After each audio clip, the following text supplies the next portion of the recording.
గంజాయి బిజినెస్ కు care of Visakha. దేశంలో ఎక్కడ గంజాయి పట్టుబడినా దాని మూలాలు విశాఖలోనే బయటపడుతుండడం ఇన్నాళ్లు చూశాం. ఎందుకంటే ఇక్కడి ఏజెన్సీ ప్రాంతాలను గంజాయి దందాకు అనుకూలంగా మార్చుకున్నారు అక్రమార్కులు. కానీ ఇప్పుడు గంజాయితో పాటు మరో దందా కూడా సాగుతోంది. విశాఖ రైల్వే స్టేషన్ కేంద్రంగా సాగుతున్న ఆ ఇల్లీగల్ బిజినెస్ ఏంటో మీరే చూడండి. The Visakha railway station. వచ్చేవాళ్లు వస్తున్నారు, వెళ్లేవాళ్లు వెళుతున్నారు. నిత్యం వేలాది మంది ప్రయాణికులతో కిటకిటలాడే రైల్వే స్టేషన్లో ఒక్కసారిగా కలకలం. పదుల సంఖ్యలో పోలీసులు వచ్చారు.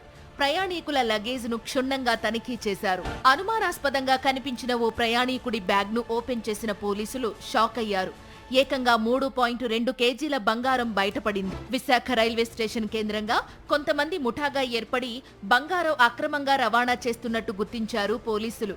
ఈ స్థాయిలో గోల్డ్ దొరకడం ఇది కొత్త కాదు. వారం రోజుల వ్యవధిలో సుమారు 6 కిలోల బంగారాన్ని సీజ్ చేశారు. పలువురు నిందితులను అదుపులోకి తీసుకున్నారు. నకిలీ రసీదులు సృష్టిస్తున్న కేటుగాళ్లు బంగారాన్ని దొంగదారిలో తరలిస్తున్నట్టు పోలీసులు నిర్ధారించారు.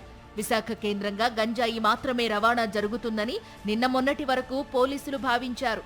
ఆ దిశగానే పోలీసుల తనిఖీలు సాగేవి.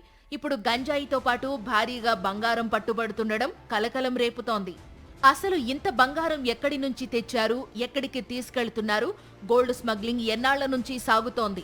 దీని వెనుక ఎవరెవరున్నారన్న దానిపై ఆరా తీస్తున్నారు పోలీసులు.